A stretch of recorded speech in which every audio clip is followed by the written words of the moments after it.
Look what you did, you little jerk!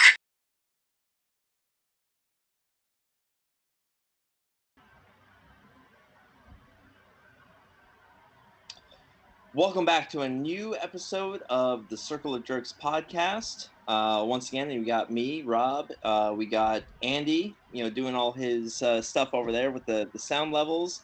And returning guest, Lane's Lair. We know him as a Godzilla super fan and super awesome musician. But we're going to be talking about some of his other stuff that he's done. He's also, did you know, he's also a director and soon-to-be author. So we're going to be talking about the movie that he directed, going on 11 years ago now, and we're going to be talking about his upcoming new book that he's working on. Lane's Lair, how's that going, buddy? Good to see you again. Okay. Just you can do the Robert thing. It doesn't have not okay. Lane's Lair. He's also a Robert. We do that so we don't get confused when Andy's like, "Hey, Rob, what do you think about this?" and we all answer at the same time. But no. How about if I Rob, you Robert will be Rob, and Robert Lane will be Robert. That works. That works for me. Yeah. Lane's Lair. He's also a Robert. His name is Robert Lane. Amazing friend of ours. And we're excited to talk about his the movie he did. We missed the 10-year anniversary, so we're gonna say it's the 11th anniversary of Idol, and we're gonna be talking about his upcoming new book. But how have you been, Rob? It's good to see you again.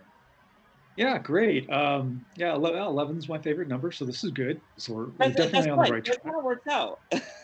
I appreciate the Lane's Lair plug. I appreciate that a lot. Lane's Lair is like my persona as a musician. But for the film stuff, I just go by the Robert A. Lane thing. So yeah, but that's all. The Ravishing Robert Productions. Yeah, RRP. Yes. Things going really well. Just been keeping extremely busy. That's good to hear, man. But yeah, we'll dive into it because normally we would have like a whole synopsis that we would go through. We talk about all that, but we don't necessarily have that. But we do have the director, which is new for us. So, what? Because I know you're a big fan of like horror films, and I think like me, you're a big fan of like monster films. I mean, we both like Godzilla and stuff like that. But what are your horror what horror movies do you like? What's your what gets you going? Like, I got to go see this. I like psychological thrillers, horror films that are more Hitchcock style based. I like, ghost stories are great. Blood, guts, and gore just for the sake of blood, guts, and gore. That doesn't really do it for me because I really appreciate a good storyline. I mean, if that's all part of the storyline, that's great. But you have to have a good story to tell. I do like Asian horror films. That was actually one of the inspirations for making Idol. Asian horror, of course, is used as a broad category, really, because there are some really great films, really great psychological thrillers that are just kind of lumped into Asian horror, and then people just think horror, so they think, scary ghosts and blood and whatever else. And usually they're much more developed in regards to character, to storyline, plots and subplots, and those films really go much deeper than just a scary film. So what are some of the like, if someone was gonna want to go into that Asian horror genre, like what would you recommend for them to watch? I have my favorites. A Tale of Two Sisters is probably my all-time favorite. There was a remake that was made called The Uninvited that came out. As a matter of fact, I saw The Uninvited before I saw A Tale of Two Sisters, and knowing the style of how good Asian horror movies are made, after I watched The Uninvited, a thought crossed my mind. I'm like, I wonder if this is a remake. And sure enough, in the credits, they credited the movie A Tale of Two Sisters with its Korean name. And so I looked it up and went, oh, okay. So when I actually saw that movie, as it seems with a lot of remakes, when Hollywood remakes the movie, it's not as good as the original film, and that was the case as well, because A Tale of Two Sisters was a much better film, a much deeper layered film. So I feel that The Uninvited kind of watered it down a little bit, maybe because they think the audience wouldn't be more accepting to those deep layers that are in A Tale of Two Sisters. But yeah, a fantastic film. Other movies, Premonition. There's a Sandra Bullock movie that's called Premonition, not the same film. Yeah. This is a different film. A great story with that one. There's another one that I really enjoy called Silk, and that's another really well done Asian horror film. Um, Thailand, I've seen a few. There's only one that really stuck out as a really fantastic film. It's a movie called Dorm, and it kind of takes that almost Stand by Me vibe a little Okay. bit. Not that the same. It's not the same story, but but it is about these kids and what they go through. So it's another good movie. For those of you who are thinking about dating, there's a great movie called Audition, and that actually goes pretty south. So that ought to. All Oh, right. that sounds like it'd be a story about the Harvey Weinstein. No, it didn't All go right, south. that could be Harvey Weinstein's biopic, Audition. Well, no, I'll tell you, Audition is a great movie. The director purposely has the movie go slow at a slow pace, Mm-hmm. but like the last section of the movie, it just goes like at breakneck speed, and you're just like, oh. It was very well crafted. But again, there's a lot of thriller involved. There's a lot of psychological thriller involved. In some of these movies, there are ghosts. There is supernatural, and that's fine. I enjoy that as well. But those are some of my favorites. So when why don't you talk to us about some of the movies that inspired Idol, and how did that even begin? What caused you you know what, I'm going to direct this film? What inspired you to make Idol? Idol is a very interesting film. At that time, I was I was caretaker for my aunt's house, and a couple of things. First thing, my uncle was a hoarder, so the house was packed with just tons of stuff. So I wanted to help out, and my uncle had passed away. My aunt didn't go back to the house; there was nobody there, so I wanted to help out and clean out this house. The one thing that my aunt did have, she wasn't a hoarder like my uncle, but she did have a doll collection. So she had hundreds, literally hundreds of porcelain dolls, from all this size to like 2 feet tall, 3 feet tall, tons of dolls. The first time I went to the house, you walk into the house, and in the living room are like 65 dolls just everywhere, and Scary. it didn't bother me. Like, it didn't creep me out. And we watched TV together, no big deal. But as I was cleaning the house, um, you got to make the place livable. So I was able to clean out one of the back bedrooms. I spent a weekend doing that, and I thought, okay, let's move these dolls out of here so that we can make the living room, the dining room, the kitchen, all that area a good livable space. So I moved all the dolls into I call the doll room. And it was literally wall to wall dolls. So when you stood in the middle of the room, you just looked around and you have all these dolls staring at you. So I stood there and I looked, and they're all staring at me. Then I got freaked out. then it was like, okay, this is too creepy. So I was like, I'm out of here. So I shut the door. I'm done. I go to work the next day. My coworker at work, he's familiar about what's going on with the house and everything. And I told him, yeah, I finally got all the dolls out of the living room and put them in the room, and I set them up, and I looked around and it freaked me out. So, I shut the door, and he cuts me off and he says, "You shut the door?" I go, "Yeah, I shut the door." And he just looks at me with this deadpan look on his face. He goes, "They're not going to like that." And really freaked out. So I was like, oh shit. So I go back home after work, open the door, apologize to the ladies, and left the door open ever since. Because Right. it totally freaked me out, man. So, and then he meant my friend, he says, you should make a movie about those dolls. And I'm thinking, well, how would I do that? I mean, I can't make a Chucky movie. I don't have the special effects to do something like that.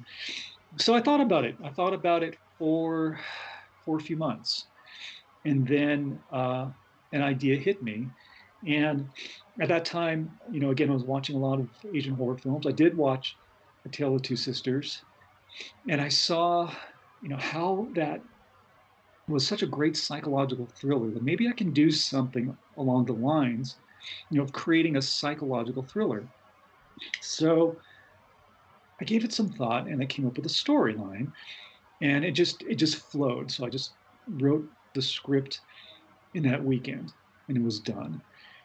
So then I thought, okay, let's make this, let's make this a reality, and that's basically how it started. Yeah, because that's kind of what I was thinking about too. Like, because it's not like I said, it's not like a movie like Chucky. Like I said, you don't have like that type of budget or kind of like effects around you. But I almost want you because the one thing I was wondering too, like, is because the character that you play is someone who is definitely has this his brain is fractured. Like he's been hurt by I assume that his daughter had died tragically, and that like because when I think of like those dolls too, like here's one thing I always thought of too, like I don't know how I got sucked into going to one of these stores, but I went to this like that American Girl doll store or whatever. It's like these are the trapped souls of like little children who were bad. It's like that's what happened. And so when that's what was made those dolls so fucking creepy, is because like these are like trapped souls in these dolls, and it's almost like your character, like well, it's not explicitly stated. It's like I was wondering, like, are you like were the souls of like these children that your character was like kidnapping and capturing, like were being sucked into the dolls, or at least like that was his perception. uh that was like my thinking of it. I could be wrong, but that's how I saw it. And Yeah, I thought that you know was the brilliant. the story, which of course you just gave away the twist. The story is no, God, I'm just joking. The story is about someone who's been hurt. Who's had a tragedy in his life. He lost a daughter in a tragic way. And it's not spelled out, what the details are, but that that was something. And he has a neighbor or someone in the neighborhood, another young girl who he's kind of taken on as almost like a father figure to her, because her dad is nothing to write home to mother about. Her dad is doesn't treat her well either. So they do have this friendship. So you're pulling for this 8-year-old kid, to not have to deal with this horrible dad that she has. And you see that the character that I play, his name's Cliff. Cliff is friends and there to be a support and there to help this girl, you know on the days that it's really intolerable for her to deal with her father. So that's the relationships that are established at the beginning of the film. And of course, it does take these uh, turns. Cliff is he is hurt, he is fractured, he is it's a good term. He's very distraught about what had happened to his daughter, and he's never been able to find resolution. So he's never been able to come to terms. Andy, do you have any thoughts on like what you watched? Like, do you have like did you have any theories potentially that you want to run by Rob? Uh, no, not really. But yeah, the whole like surrogate daughter thing. I thought that was really interesting aspect. of the movie. Yeah, because I like the idea, because obviously, like, because some of the, we see the pictures of the children that are over, like, the dolls, that, some of the dolls, like, so obviously the girl, that's not his first victim. That's like victim number like 6 or something like that. Right. And and not obviously, like, they're all from all, like, they're right around the same age, but they're all, like, there's a black girl, there's a white girl, they're all different, like, so I don't think it's necessarily like the look of the child that, like, is what he's caring about. I think it's more of like maybe like their personality, their spirit, like their age is obviously like important, and Yeah, like, it's their age range that's definitely a huge factor. And yeah, Andy, it could be victim number 6. It could be victim number 60. yeah, we just don't know. And Right. like, it's like, that's, like I said, this is, like I said, it's a real short film. It's only like 30 minutes. And like I said, with that, like, you are, there's a lot of stuff that's left open. Like, we're seeing, like, this is his like last victim, because yeah, he gets captured at the end of the movie. But it's like, this could have been going on for decades. We have no idea, which is, and I like stuff like that. I like being able to fill in the gaps and think about what uh what potentially happened. Right. And You know, that way, it's kind of like in Psycho, where it's like, this, like, the what is the actress's name? Like, he's not the first, and oh yeah, Janet Leigh's character is not the first victim. yeah, exactly. Right, right, right.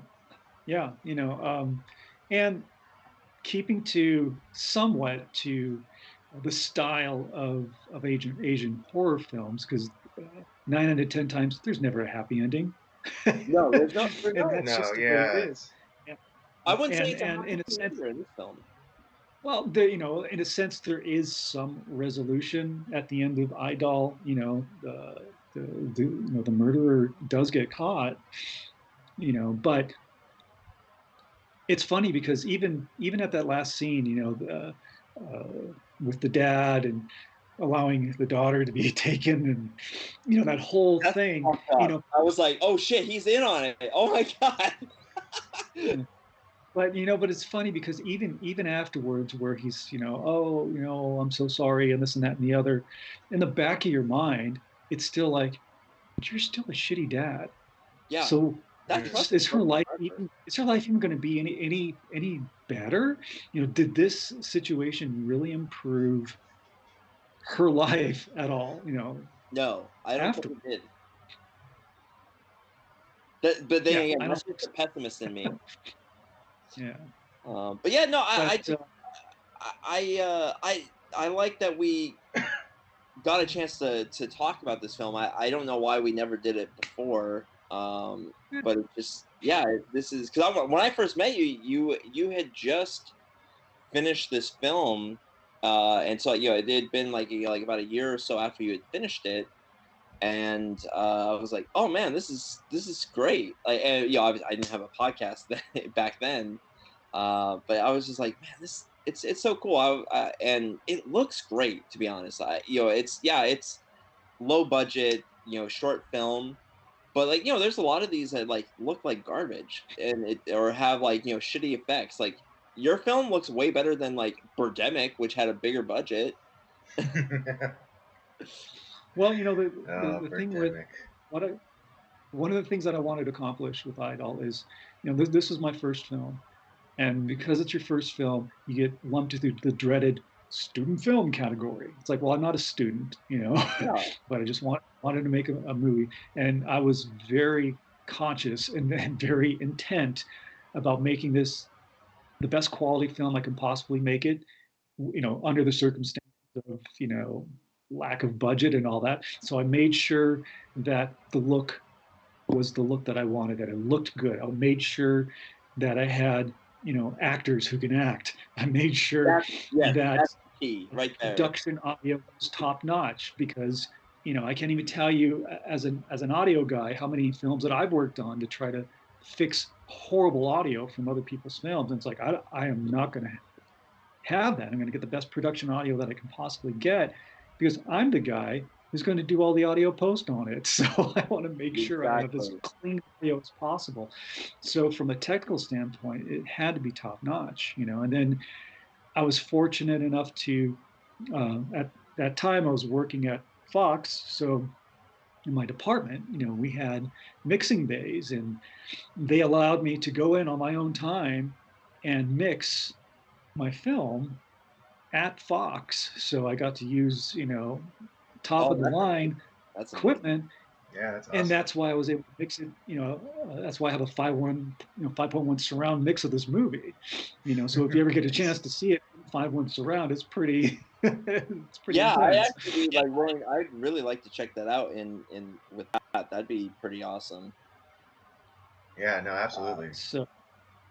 But yeah, that's the So one thing I really I appreciate. Not sound quality, perfect. The visual quality, perfect. The acting was really well done. I mean, it's a lot of times with like kind of the what they would deem student films or what or like I Or just see this as independent film. I see it as an independent film, yeah, and it's like a lot of times with that you have people who don't know what the actors are like, some guy that they pulled off of the gutter, and it's terrible. And trust me, I watch a lot of shit. I have watched so much shit. It's it's beyond belief. Andy knows. I know. Uh, I wish I didn't know, but I know. but like I never with your film I didn't think that. I felt like the characters, did I think a great job. The actors did a great job with their characters. With obviously it's a the script is limited, so you have to the audience is having to play a huge part in like filling in those gaps, and right, I think right, that's the fun part of the film.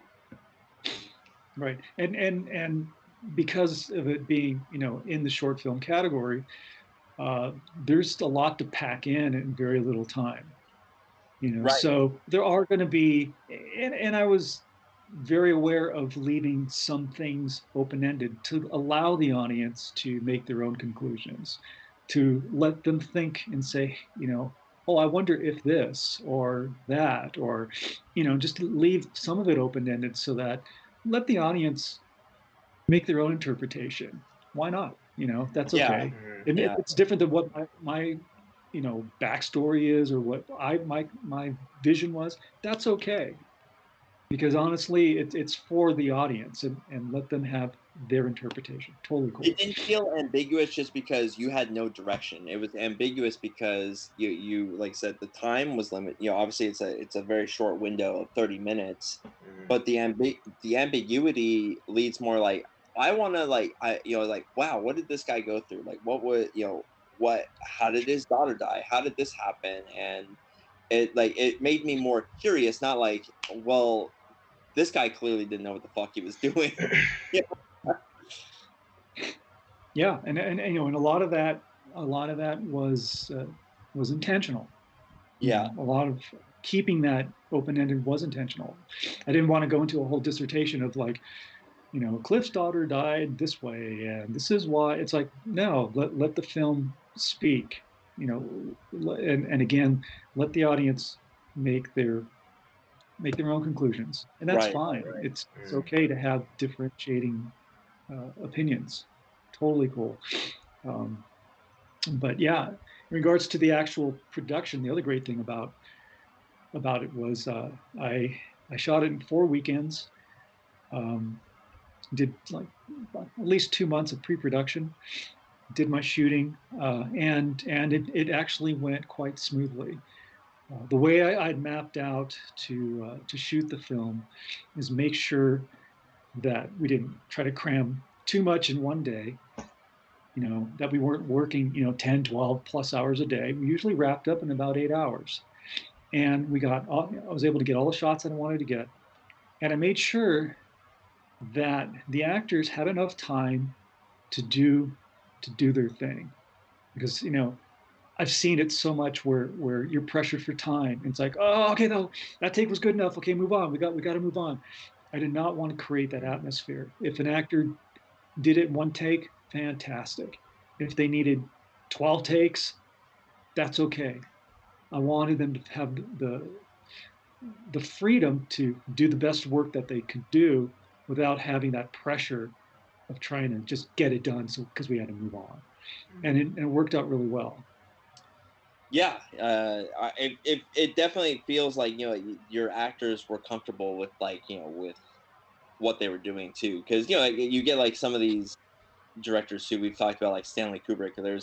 There's scenes like where he would do like 156 takes, and it's like, oh, you guys aren't doing what I want. And it's like, no, that's insane. Yeah. And then you have Or you then have the Ed Wood approach where it's like, first one's like perfect, move you, on. well, and that's also like the Clint Eastwood approach, where it's like, why are you going to waste our time with another take? That was perfect. It's like, Right. But like, a lot of people who, unlike Ed Wood, it's where like it's mainly budgetary. Like Clint Eastwood is more like there's a lot of they do like months of pre-production before his movies start, and it's like we're gonna do like one, maybe two takes, maybe, but like two takes is pushing it because he's like, we gotta keep on going. It's like, no, Rob is more of like, you know what? If you need 12 takes, okay, that's fine. If we get it in the first take, even better. It's just, but that let's just find that comfort level, like where I'm not, as a director, I'm not forcing you into something. Let's make sure that everyone feels good with what was accomplished. Right. 100%. 100%. And I'd always, it was a great, it was a fun movie to make. Everybody did such a great job. Kennedy, who is the young girl star, did a fabulous job. She's probably one of the best actors I've ever worked with, ever. She knew her script. She knew not only the script, she knew the page numbers, the scene numbers, everything. She knew it. It'd be like, okay, today we're going to shoot the scene in the doll room where Cliff comes in, and I was like, oh, okay, so we're doing scene 8. Let's put that page 16. Blah blah blah blah. It's like she just like rattled it off. Right, she was on it. That's great. Yeah, that's really and so yeah, that's amazing. There was I wanted to test her, so I don't think I ever told her this. Oh well. So I wanted to test her because I was like, I know she's good. Like she's just a natural. So there's the whole scene where, she's tied and bound in this room, and she wakes up and she's like surrounded by dolls, and there's a whole scene of just freaking out and screaming and this whatever. Well, that's an intense scene, especially for an 8-year-old. That's an intense scene. So I said, okay, Kennedy, this is what we're going to do. And I just loaded her with direction. Okay, you're going to do this. You're going to, okay, move your fingers and move your feet. Then we're going to, do this and do that. Roll over, scream, do this, scream again, and do it. And then give her a ton of directions. And then she looked at me and she kind of just smirked. She goes, you're going to talk me through this, right? And I go, Kennedy, I will talk you through this. I go, but I'm going to talk this through you one time. I go, because we need production audio and I cannot talk through this. So I will talk this through you once as a rehearsal, but then you're on your own. And she's like, okay. So I did, and then go and shoot, and she freaking nailed it. It's in the back of my mind, I'm thinking, yeah, she's good. She's really good. And I kind of did it just as a little test. Not to be mean or anything, but I knew she could handle it, and she did. She just did such a good job. Yeah, she because I always look at like there's certain like child actors that you look at, it's like you can tell like, okay, that they're gonna that you look at some of them like, man, that's a natural like acting talent there. Like I don't know if she'll ever get anything like huge, and I hope she does because I think she's talented enough. But man, it's because there's some like where it's like, yeah, that's probably going to be the only thing that they do. But then there's other people like have really great potential, like, and she does. I think she has good potential. Yeah, she that was her first film doing Idol, and then she actually got cast in another movie, and then she had a part in was a Fox TV show. called Back in the Game. I think it just lasted one season. But then she just didn't really pursue it. I mean, now she's in college. Oh I wow. believe Okay. she's going to Brown University, so she's like, Oh wow, Ivy League. super smart. Yeah. Yeah, she's super, super athletic. I don't think she really does any acting anymore, from what I can tell. But you know what? That's okay. She's living and loving her life, and I only want the best for her anyway. So, but I'm glad I was able to find her when I did and got her in the movie. Yeah, well, she definitely did a great job. It's kind of like one of the leads of the movie, so that was pretty Oh yeah, awesome. she was fantastic. She really upped the game of everybody else, that was working. And she's still a kid, right? So, Well, between she was like, takes, was she like 8? yeah, she was like 8 years old, I believe. Around Wow, yeah, I think she was yeah, 8 years old. So yeah. so she did her job well. She was really serious, and did it really well. And then afterwards, she was just funny, energetic, goofy 8-year-old kid. Thumb Wars champion. Yeah, Because she played Thumb Wars, and Yeah. It's it always was just funny. But when it came to work, she came to work and she did her job, and that's so professional. I love it. yeah. That's what always amazes me about like some of those like child actors, because it's like it's almost like a switch that flips. So it's like, yeah, I'm just Yeah, a normal goofy kid, and then it's like lights are on, camera is on, and it's like you're a professional, and it's like, wow. It's kind of like amazing that some are able to do that. Um, yeah. but yeah, thank you for talking about Idol. It's been 11 years since the movie came out. Where could people find it if they want to watch this, if they're interested? Well, um, I don't really have it out yet. I mean, I've had it out. I've had it, on YouTube. I've done premieres and that kind of thing. It did win best film at the Idaho Media Awards I think that was in 2015. Um, but I haven't really put it out there, so it's not it's not an easy film to find. I may make it available again on YouTube. Um, but right now it's not available. Oh, well, if you decide to, then yeah, we'll link it in the description of this episode. Yeah, well, maybe what I'll do for this episode is make it public, Yeah, yeah, because just it's yeah, unlisted do a now. limited release. yeah, not Yeah, to pressure you in any ways, but I really want more people to see this film because I think it's really good. Hmm. And like I said, it's a quick 30-minute short film. If you like psychological thrillers, horror stuff, like this is right up your alley, I think, in a lot of ways. And this isn't just some garbage like student film. This is seriously done. This is well done. Right. This was a passion project, Exactly. yeah, totally. and Yeah, it totally and comes through as such. yeah, I appreciate that. I apologize for my allergies today; they're really acting up. Yeah. Yeah. It's Yeah, all good. but But yeah, it was a lot of fun, making the film. And I'd love to do another one at some point. But yeah, it was really great. Now there are, in true Asian horror form, there is supernatural, obviously, in the storyline. Um, a lot of it is what's happening in Cliff's mind, but there are some things that do happen within the film that are supernatural, and there are some things that I put in there that are subtle that I don't talk about, and just say, I wonder if the audience caught that. I wonder if they noticed this one thing, because there were some things that I did put in there that were along the lines of the supernatural that were subtle. Were subtle.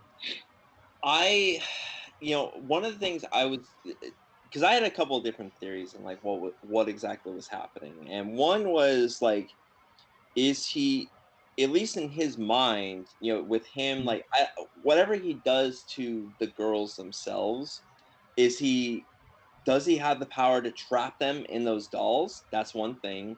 Or after he kills them, like he remembers like his brain is fractured. So like there's his like kind of normal cognitive self that he puts out in the world, and then there's the insane person that is like driving him, like the dark passenger, if you will, you know, all a Dexter. Yeah. Oh yeah.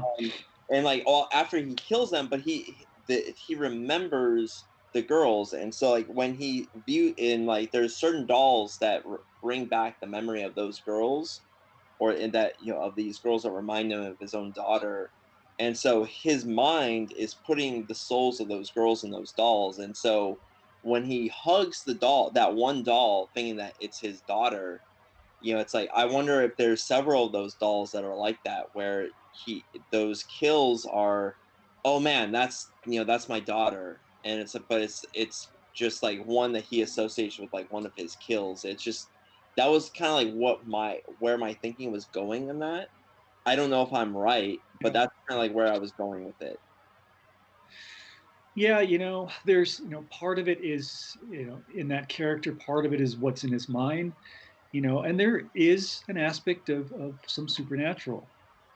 You know, there, like I said, there is one thing that I did put in there that does involve one of the dolls. That is a supernatural thing, and you may catch it, you may not. You may have to go back and take a look. I think I'm gonna have to go back and take a look. there is there is a scene that Cliff is not in, that Kennedy is in. There is a scene where there is a doll involved in some kind of supernatural behavior, we'll say.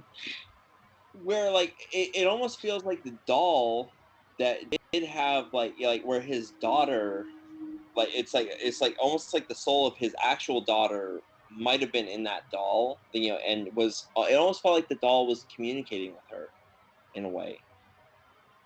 There is, yeah, there is something like that, you know. And then just to add a little more creepiness to the movie, aside from shooting it at my aunt's house, which was creepy enough already, it was a great place to, you know, create that set for sure. Oh, dude, that it's a great house for that. there, there, there is a scene uh, that I kept in the film that I call the ghost take, and the ghost take is there's a scene where Cliff, sorry, my nose is acting up, where Cliff is walking from the bedroom, he's walking into the kitchen, and a picture falls over. Yeah, okay, I did notice that, and I was like, oh Okay, man, so that house. that is a ghost take. That was, I call the ghost take. And the reason why I call it the ghost take, because that was not supposed to happen. Cliff, the character, creepy. did not bump the desk. There's obviously not enough wind to knock over, you know, a picture frame like that. You know, and it wasn't like a special effects thing that I was trying to include in the movie. So what had happened, that was the first take of that scene.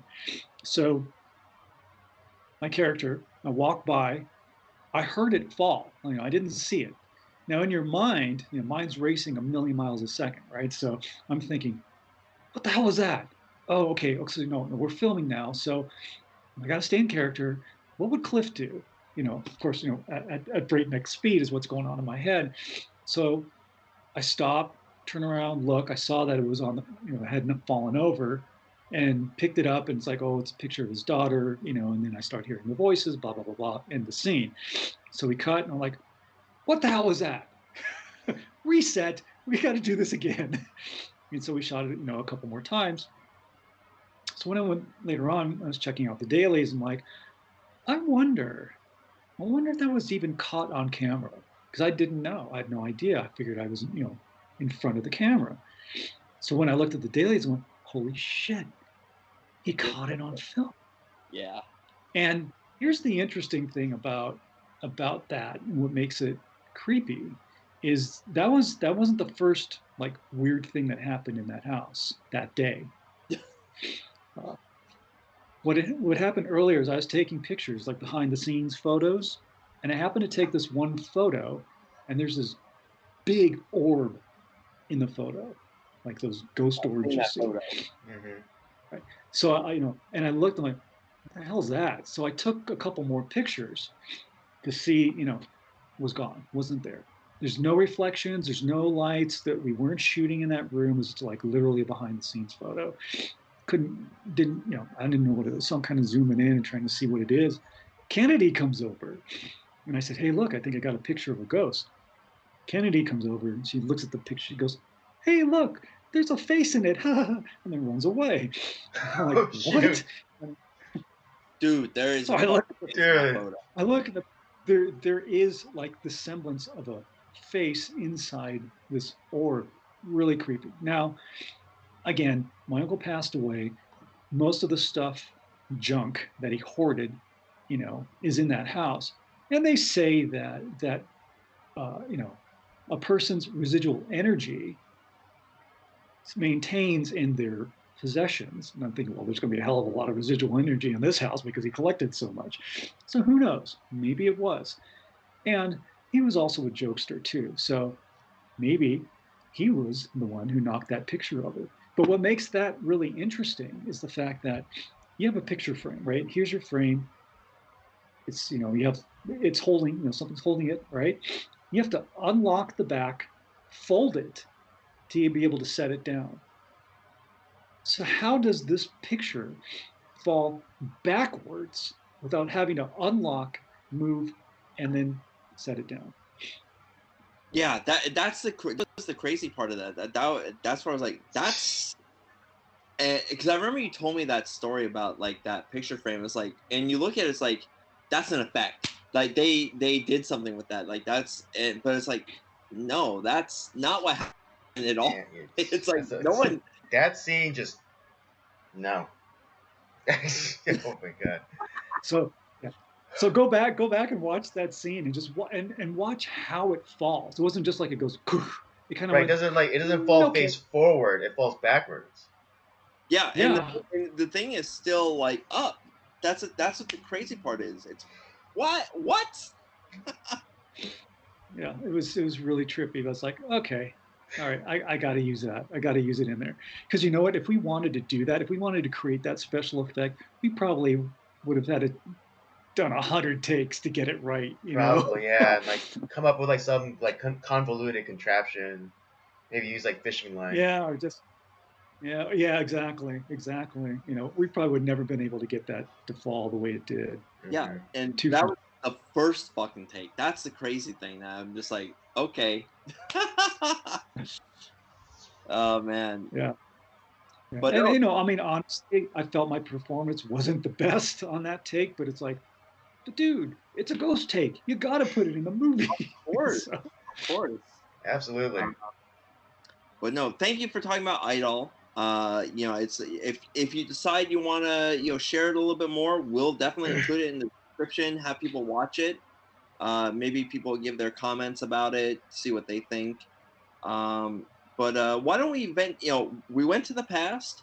Let's venture over into the present. You're okay. working on a new book. What are you working on? Right. Yeah. Actually, this whole story of Idol is one of the chapters in the book. And that chapter is called "Help! I Need Somebody." And so I'm in the process of writing a book. I don't have an official title for it yet. I am working on it. The book is uh, it's taking the 30 plus years I've spent in the entertainment industry, and I'm pulling, my best stories and experiences from working in this business. And what I do now, I'm a corporate performance coach, and so what I do is I focus. I've been focusing on helping media and entertainment professionals eliminate stress and burnout and overwhelm because that is a huge problem in the business. I do take on clients who are not in the entertainment industry because obviously people have high pressure jobs. And if you're that stressed out, you're not going to perform the way you need to perform. You're not going to be productive. You're not going to be efficient. That stress and overwhelm spills over into your personal life. And I focus on giving people the tools and techniques they need to eliminate that stress, get their motivation back, love their job again, and create that positive mindset, because that's where it starts. And if you don't have that positive mindset, you're not going to get promoted faster. You're not going to find that ideal job. You're not going to have the energy to play with your kids when you get home from work because you're so stressed out. So that's what I do as a corporate performance coach. So I decided to write a book about my experiences in the entertainment industry, but with each story, I teach a lesson, I teach a fundamental, I teach a tool or a technique, and I pull some of the best techniques that I do, that I teach my clients, and put them in the book. So, for example, we talked about Idol, and I thought, that's a good story to share, not only about making a film, but it's a good story to share about getting help from people who can do things better than I can, and how if you want something done, you have to do it yourself is not no necessarily the best route. You can't do everything. You are not an expert at everything. If there's somebody who's a better director than you, hire them. If there's someone who's a better cameraman than you, hire them. Don't think that you can do everything yourself, because you can't. And that now was the lesson of the story. And the other lesson that I teach, and I talk about obviously in more detail in the book, is not being afraid to ask, because asking for help is not showing weakness. Asking for help is showing, Smart. authority. It's showing that you want to do something, and you want to do it to the best of your ability. You want to create something, you want to create it to the best of your ability. So get help from the people who can help you reach those goals. And you know what? Those people that you ask for help are going to really be appreciative, because you're going to them to ask for their advice and their help. I mean, that's what I did on Idol. I've had a lot of experience being in the industry, but I wanted to know how to shoot a film right. I talked to one of the big wigs at Fox Searchlight, and I said, "Hey, man, I'm making this film. Do you have any advice?" And he gave me a ton of, of paperwork and templates and how to do pre-production, and here's a shot list sheet, here's how to handle SAG actors, here's how to do this, here's how to do that, this is how much time you should do pre-production, this is how you should organize your shooting schedule, et cetera, et cetera, et cetera. I mean, he was so helpful, and I'm like forever grateful to him and other people who who really helped out in the making of this film. So that's really what the book's about. And I take different aspects, dealing with fear, dealing with toxic work environments, you know, uh, being grateful and appreciative for the things that you have. There's a whole bunch of tools and techniques that people should apply to their life. And again, this is what I teach my clients in my coaching group. But I thought, uh, on my coaching program. So I thought, why not write a book and share some of these, but put it in more of an entertaining uh, format, and just share some stories as well, and maybe give a little insight on what it's like to work in the business anyway. So that's really what the book's about. I should have a title soon, because it's going to be shipped off to the editor very soon, and we're looking at a publishing to be published this fall. Oh, it's great. So it's almost done then. Yeah, the draft is done. I'm in a self-editing phase before I shoot it off to the editor. Then the editor will do it, and then we'll get to the formatting, and then cover design and all that stuff, and then yeah, it'll be out into the world. Well, that's Nice. so you're obviously like you're wanting to help people in like the kind of like those high stress jobs and stuff like that, like and especially like when it comes to the entertainment industry, because you did what people don't realize, you've worked in that in many different ways. You've done Yeah, you've done music, you've been in the movie industry, you've been in all these different like places where that's yeah, it's a high stress job. Like, there's a lot you have to deal with on a daily basis that yeah, for a lot of people can you burn out so fast in those things. Oh yeah. yeah, And it's like you not only do you have like the the firsthand knowledge, obviously, because you've been in those situations, but you're working on trying to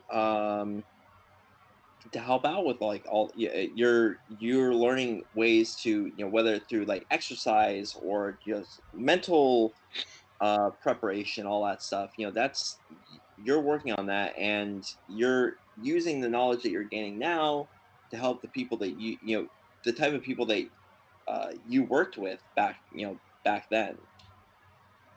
Yeah, it's I try to the stories, I try to make them fun and entertaining, and sometimes they are serious, because they do hit on some serious topics. But you know the idea is, after the story, I'm going to share with you how to handle this type of situation, because the whole point is to you want to better yourself, you want to approach things in a more positive way, and you can do this. So just using my experiences as examples, and uh, giving people tools that I wish I had when I did experience some of these things. Mm. So I want to be able to do something to give something back.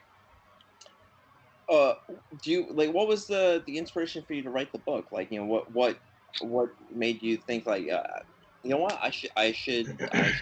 uh I should write this? Was there like someone that told you, hey, you have a lot of great ideas, why don't you put it down on paper? Or was it something, or what was it? um it's funny, actually. I think the first thing was like people would come up to me and say, I would like tell them a story about a music story, or entertainment business story or something. And they're like, oh man, you got all these great stories. You should write your memoirs. I was like, Yeah. oh, okay. So I thought about it, and I thought, um, maybe I could do it in a way where I can help people, where it's Yeah, not just stories, so I can actually help people. like you're not So like I Barack Obama wanted to, writing like 4,000 volumes about himself, but like you're actually doing something to help people. right, so share a story, and and give a excuse me, give a good life lesson about it. Um, and Yeah, so that was the approach. And then hopefully with this book, I'd love to do speaking engagements and presentations to corporations and businesses, and talk to them about these pain points that they go through, and share some of this coaching knowledge with them. And I still do take on clients one on one, and I probably will continue to do that. Uh, because I love doing it. I do it now, and I've helped many people, so I want to continue to do that. That's great. Because I know like you do a lot of stuff, like whether it be like, hey, let's relieving stress through exercise, through doing kind of like the not in like in a weird way, but like hey, let's think more positively about things, like kind of being more positive about like, let's not focus on what you don't have, let's focus on what you do have, and the blessing that that creates. And then let's create goals. What are you looking to what are you looking to do for yourself? Like where do you want to Yeah. be? And it's about like enjoying what you do have, but also looking forward and creating these goals, and creating a better version of you. Because I think a lot of times what happens, and because I deal with this kind of too, like sometimes with like my wife and like people that I know, where, oh, this sucks, this situation is terrible, I'm never going to get there. It's like you've already defeated yourself. You're already like thinking negatively. What is worrying and stressing about stuff, how does that help you in any way? But like if we can start, like, let's turn the mindset around. Let's focus on, we have these things. Are you homeless? No. Are you this? No. Yeah. Do you have these things? Yeah, I do. Okay. Let's create a positivity around those things. Maybe it's not exactly what you want, but there's a lot of people that would kill to have your where you're at right now. And then okay, so where do you want to be? And you create goals. Okay, in 1 week I want to be like this. In a month I want to be like this. In a year I want to be like that. Okay, let's do it. Like let's work on that. And I think I'm really encouraged by like what you're trying to do. And because I know you do that through the stuff that you're doing, like through the exercise program. And I think this book is really going to help people, like where they see these stories of stuff that you've gone through, and they'll look, it's like, yeah, I can do that. Or yeah, this helps me, like I'm right there, I know exactly what this guy's going through. And if he can do it, I can do it too. Yeah, there's a lot of things to understand about your mindset and how the subconscious works, and basically, someone is here, they have goals or they want to be here, and my job as a coach is to take this gap and bring it together. Let's not have this dissonance from where you are to where you want to be. My job is to teach you how to close that gap and how to reach that goal. Okay. And it's not, okay, here's the other thing that's really important. Uh, I'm not informational, I'm transformational. And what that means is that I don't give you band-aid fixes. What I teach you is permanent lifestyle change. This is something that you take with you for the rest of your life. It's not, you don't go to the doctor if you cut your artery on your neck and it's spewing blood, and you say, oh, let me slap a band-aid on it. Well, that's not going to fix it. You got to suture that thing up, right? So, same kind of analogy. What I do in my coaching business is give the tools and techniques that help my clients purge old habits that don't serve them, because we all have them. And sometimes that's a hard thing to do, but I can help them with that. Then we ingrain these new habits and new things that you can do that do serve you. And when you are consistent and you implement, and you have guidance and you have a coach to help you do this, you ingrain these so they become second nature. And when they become second nature, they become a lifestyle change. And once they become a lifestyle change, then you've made this permanent change that will be with you for the rest of your life. That's transformational. Yeah.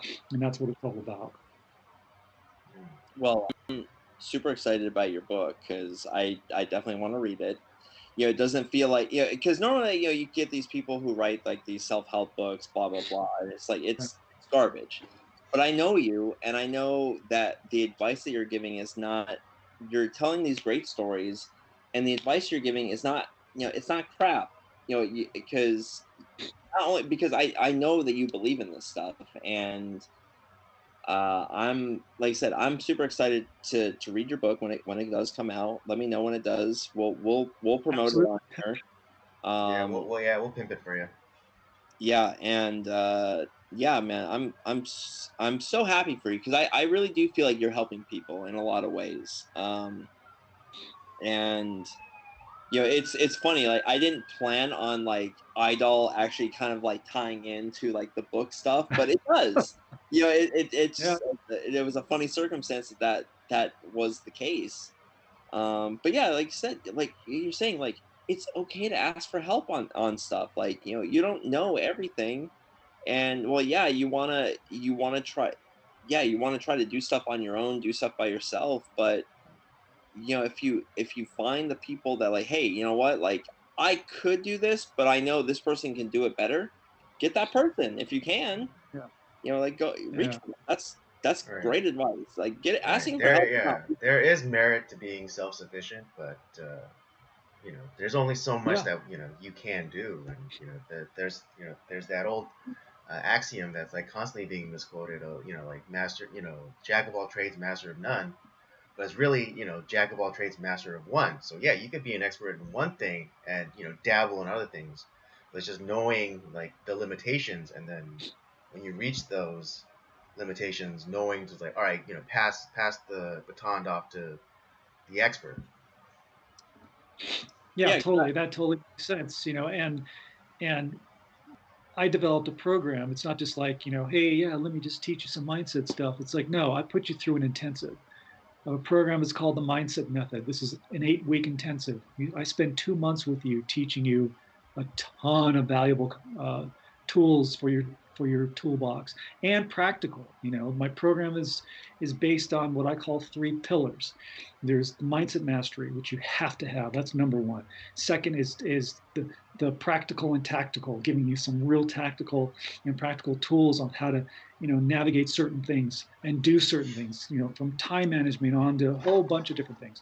And then the third pillar is, I call it the new you, because that's where you do purge those old habits. We create the new ones, and now there is the new you. You are uh, living a lifestyle that is now benefiting you, and you're not stuck in the place that you were before. And some people are like a little apprehensive about hiring a coach, but it's because of that apprehension. It's because of that fear. Right? This is it's a limiting belief. You're limiting yourself, and you are afraid of doing something that can ultimately help you. So you just need to break out of that comfort zone and do it, because ultimately it's the best thing that you can ever do in your life. And what the other thing I like about you too is because you do have, like, your coaching does have a goal. It has an end date. Like, hey, I'm gonna give you these tools. Now it's up to you to use those tools. I'm gonna show you how to use them. But like, but I'm not gonna like gouge you for like, decades. It's like there's an end date to this. Like, I'm gonna show you. I'm gonna tell you about all my tools. I'm gonna show you how to use them, and it's up to you to do that. You have homework. You have to do some work yourself. It's not about me doing something. It's about you helping yourself. I'm just aiding you in that process. All right, I'm there for your support. I'm there as your guide. I will teach you the tools, that you need to do. You have to implement, and you know what? There is no magic pill. There is no, easy way out. You have to do the work, but we do the work. We do it together, so you are able to do it. And the people who do sign up and enroll in my program, I have a private Facebook group for people who enroll only, and they have access to that forever. I never boot them out after 2 months and say good luck, because you know what? I want to keep in touch with my clients. I want to make sure they're doing okay. And if they have a question, post it in the group. I'll answer that question. And I want to hear about your wins. I want to hear about the things you've accomplished as well. So I like keeping in touch with my clients afterwards. It's because I don't want them to feel like that. Oh, I just took 2 months of a course, and and now I'm abandoned. Yeah, you're just a reed in the wind. Yeah. But yeah, I know your time is limited. I wanted to talk about your book. I wanted to talk about your movie. I'm actually glad that they tied together. That was a happy circumstance. That was great. Um, where if people wanted to reach you, if you want to share your movie, we will plug it. We're gonna plug your book. But like, how, if people wanted to kind of like learn more about you, learn about your program, all that stuff, where can people reach you at? All right. Well, robertlanecoaching.com is where you can go. I'm also at Robert Lane Coaching on Instagram. You can go Robert A. Lane on LinkedIn if you want to find me there. I'm there as well. I will make the movie available. So when you guys release this podcast, just let me know and I will make it available. It'll be the same link that I sent to you guys. So you do have it. Because sure, why not? Why not have people see this? You got to see it for the ghost take, at least. Right. Yeah, definitely. I know, for the very least, So yeah, just feel free to reach out at robertlanecoaching.com. There's a place where it says to schedule a call. I do complimentary or free assessment calls. I never charge for my consultations. I know people do. I don't. I don't believe in it. If you are struggling and you need help with stress and anxiety, and you're having a hard time with at work, and you want to eliminate your stress and burnout, schedule a call. Schedule a call. Go for it. I'll do a 15-minute assessment with you. We'll figure out, we'll look at that gap. Where are you now? What are the struggles? Where do you want to be?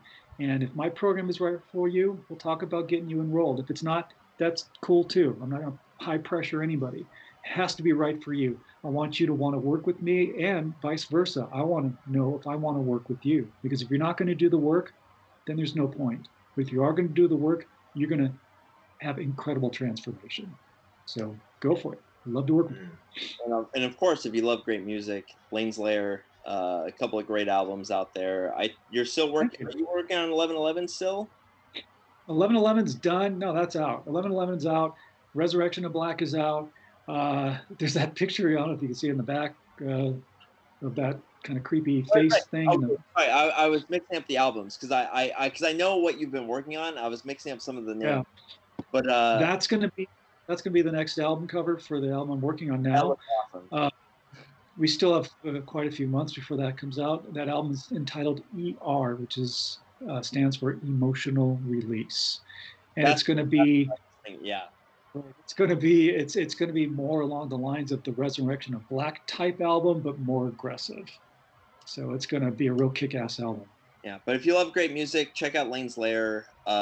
Great stuff. And I can't wait to hear the next album.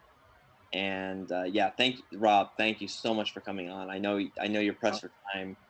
But yeah, if you want to reach Rob, if you're struggling through some stuff, reach out to him. We're gonna have all those links in the description. If you want to talk to more about us, about like our episodes, we're on Instagram, Circle of Jerks Podcast on Instagram. If you want to reach out to us on Twitter, we're at at Podcast COJ. If you want to look at our movie reviews, we're on Letterboxd at Podcast COJ. And yeah, you can check out our whole library of stuff that we've done. If you want to join us on the live stream every Tuesday, 6 o'clock ish, Nocturnal Transmissions. And we also have a variety of episodes from my gaming show, Up by Up Down. Those are all available on YouTube as well. Check us out. Check out Robert Lane. And thank you guys for joining us. And we will see you on the next episode. Deuces. Take care.